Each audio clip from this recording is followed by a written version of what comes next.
ጀመር አንቺ ምን ልትሰሪ መጣሽስ?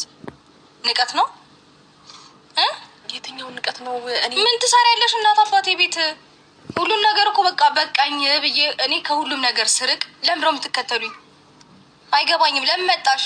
የመጣሁበትን ምክንያት እኮ እየነገርኩሽ ነው። አልፈልግም። አንቺም ከነ ምክንያትሽ መምጣት አያስፈልግሽም። ከነ ምክንያትሽ እዛው መቅረት ትችያለሽ እኮ። ለምንድን ነው ታዲያ በእኔ ስም ለምንድን ነው ከሱ ጋር ልትጣይ የምትሞክሪው? ከህይወታችሁ ወጣሁኝ አይደል እንዴ? ሩታ እንዴ ለምንድን ነው የኔ ስም ሊነሳ የሚገባው? ይኸው እኔ አልገዛሁትም እያልኩሽ እኮ ነው። አንቺ ልጅ ከህይወታችን የወጣሽው ከባድ ሰው ነው አንቺ።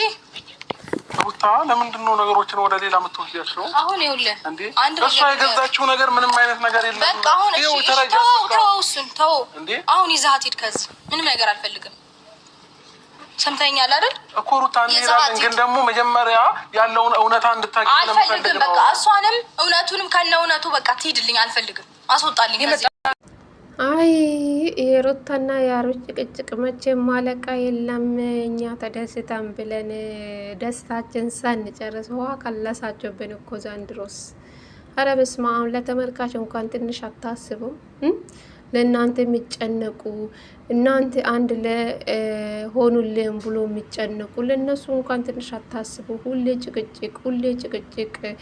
ልጁ ካረገዘ ጀምሮ አሁንም ተወልዶ አሁንም ጭቅጭቅ። እንዶ ታሽላችሁ ጥሩ ነገር ይዛችሁ ትመጣላችሁ። አሁን ተመስገን ልጁ ያስታርቀን ብለን እኛ ብዙ ነገር ስናስብ ጨራሽ ሌላ ጥፋት። ኧረ በስመ አብ ጉድ ያስብላል። ሰላም ሰላም፣ ጤና ይስጥልኝ ውድና የተከበራችሁ የቻናሌ ቤተሰቦች እንዴት ናችሁልኝ? ደህና ናችሁ? የኔ ደህና ነኝ እግዚአብሔር ይመስገን ብያለሁ። የኔ ውድ ቤተሰቦች ፕሊዝ ለዚህ ቤት አዲስ ከሆናችሁ ላይክ፣ ሼር፣ ሰብስክራይብ አድርጎ ስትገቡ ላይክ አድርጉኝ፣ አበረታቱኝ። የምር ቻናሌ ተኝቷል ሰሞኑ። ተው አበረታቱኝ፣ አይከፈልበትም። አበረታቱኝ፣ ላይክ አድርጉ። ላይክ ደግሞ አይከፈልበትም። ቪዲዮ አይታችሁ አጥለፉ፣ ላይክ አድርጉ። የምር አይከፈልበትም። እስኪ እና ዛሬ እንግዲህ ሩታ ትላንትና ሄርሜላን ይዛ እንዳታመጣ እዚህ ድረስ እንዳታመጣ ብላ ተናግራ ነበረች።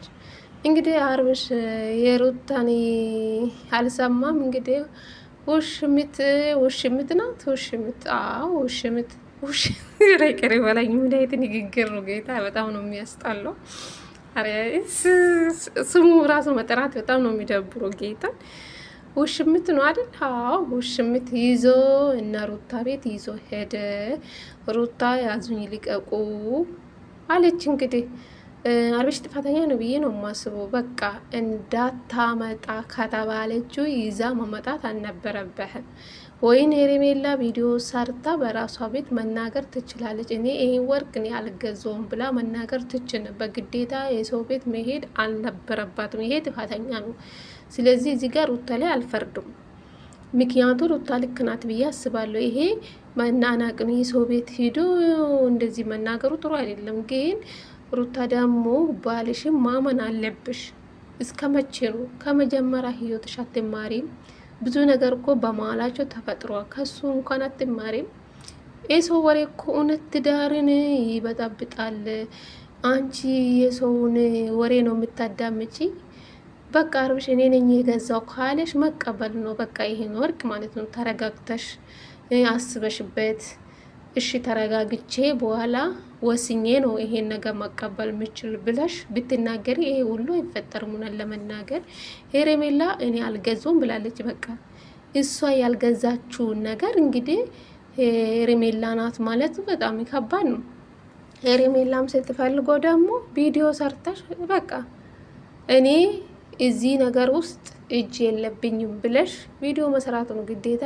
ሩታ እና ሩታ ቤት መሄድ የለባትም ብዬ አስባለሁ። እሷ እንግዲህ አብርሽ ነው ይዞ ያመጣት ብዬ አስባለሁ። ሩታ ይዛ እዚህ ቤት እንዳታመጣ ብላ ነግራ ነበረች። እንግዲህ አብርሽ ይዞ አመጣ። ይህ ሌላ ጸብ አስባቸዋል። ግን ሩታዬ የሰው ወሬን አትስሚ፣ ትዳርሽን ጠብቂ።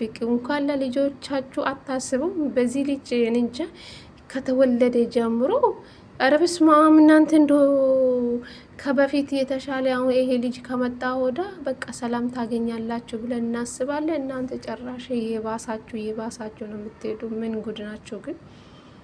ይሰለቻል፣ ብቻ በጣም ይሰለቻል። ይሰለቻል። ጭቅጭቅ ሁሌ ይደብራል በእውነት። ወደ ራሳቸው ተመለሱ። ሩታ በተለይ የሰው ወሬ አታዳምጪ፣ የባልሽን ሲሚ። አብርሽ ዛሬ በጣም አሳዘነኝ በመጨረሻ ማለት ነው። እና ሩታ እንዴት እንጃ በአይን ፍቅር ነው የሚያየው እንዴት እንደተና እንጃ አላቅም። አሳዘነኝ። ተናደዋል። በርግጥ ወርቁንም ወርውሮ ነው የሄድባ መጨረሻ ማለት ነው። ሩታ ጥላ ውጡልኝ ወይን እኔ ሊሄድ ብላ በተናገረችው ቃል እንግዲህ ሩታ ጥላ ስለሄደችው አልቀበሉም በማለት ማለት ነው። ይሄ ወርቅ አልቀበሉም፣ አንተም ገዛ እሷም ገዛች፣ እኔ አልቀበሉም አልፈልጉም በማለት ሩታ ግግም ማለት የለብሽም፣ መቀበል ነው ያለብሽ። ባልሽም ማመን አለብሽ ግዴታ። የሰው ወሬ መስማት የለብሽም ብዬ ነው ማስበው። ለምን ያንቺና የአብርሽን ሰላም እንዳትሆኑ የሚፈልጉ ብዙ ሰው አለ። ለጠላትሽን አሳልፋሽ አትስጪ፣ ባልሽን አዳምጪ። አንቺ ሴት ልጅ ነሽ። ትዳርሽን መሰብሰብም ማስተካከልም የምትችል አንቺ ነሽ ሩታ ማለት ነው።